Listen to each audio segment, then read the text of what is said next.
I'm going to be working through 6 things that are going to help us practice self-love today. What prompted me to do this was the other day I looked up synonyms to self-love online. I felt called to, and I was pretty shocked by what I saw. And I also was not surprised as to why so many people feel shame for practicing self-love, that so many of those synonyms were with negative connotations like narcissism, self-interest, self-absorbed, egotistical, etc., etc.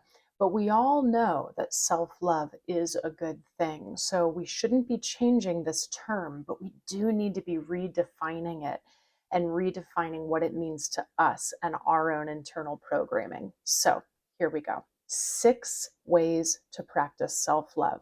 Number 1, forgive yourself so that you can move forward. In order to fully deepen into true self-love, you must learn how to forgive yourself first. If you find that you are always trying to be perfect, are consistently hard on yourself, and are seeking outside of you for validation of your worth, then this is the best place to start. You are human.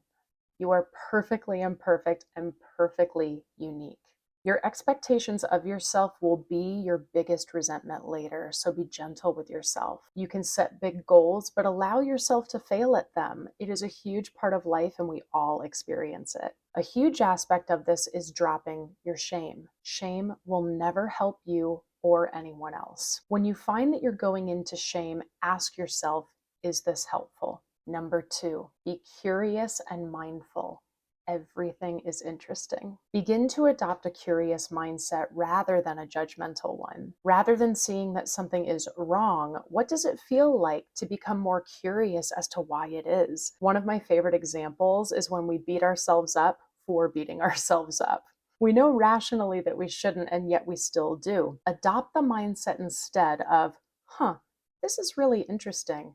I wonder why I do this. This will support you in living more intentionally in everything that you think or do. Number 3, understand your needs. Tap into your systems. Many of you have gotten so wrapped up in other people's worlds that you don't even know who you truly are. Therefore, you don't actually understand your own needs, and that's okay. A great way to start is that every morning you can tap into your 4 systems: the mind, body, heart, and spirit. Ask each one how it feels and what it might need. Sometimes the answers are all the same, and sometimes you may be surprised. This can be a compass for you to then take action based on those needs. Number 4, take action and show up based on your worth. What do I know I deserve? Every action you take, you can begin to ask yourself, is this coming from a place of knowing my worth? From what you decide to eat, to whether you need to take a nap, get into nature,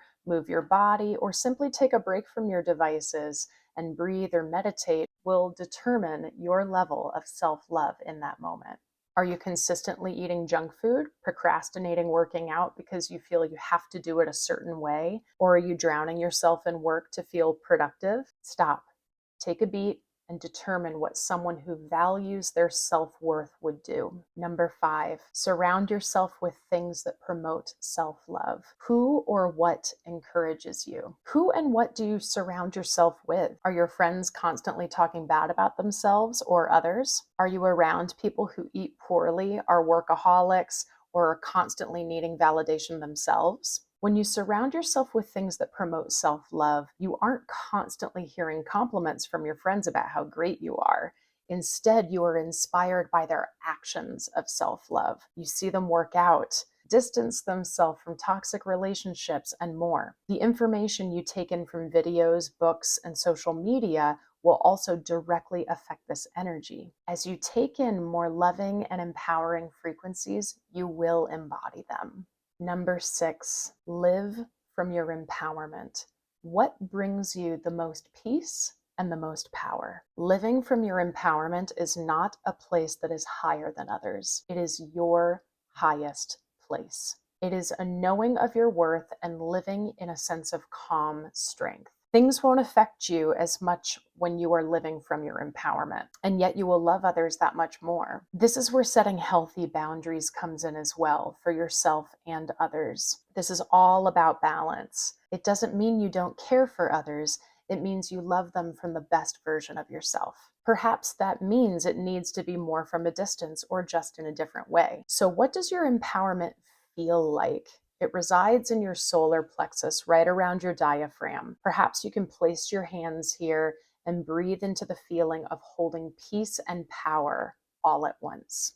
If you found this information supportive and you want to dive in deeper, I invite you to check out my program called The Shift. It's a short, digestible course that you can do at your own pace and in your own way. It's about unlearning programming surrounding self love so that you can start to embody your true, amazing self and all of your uniqueness. If you're ready to stop seeking external validation, to stop searching for someone else to complete you, and to truly live your life from a strong place of self-worth, the link is down below, because you are more than worth it just because you are you.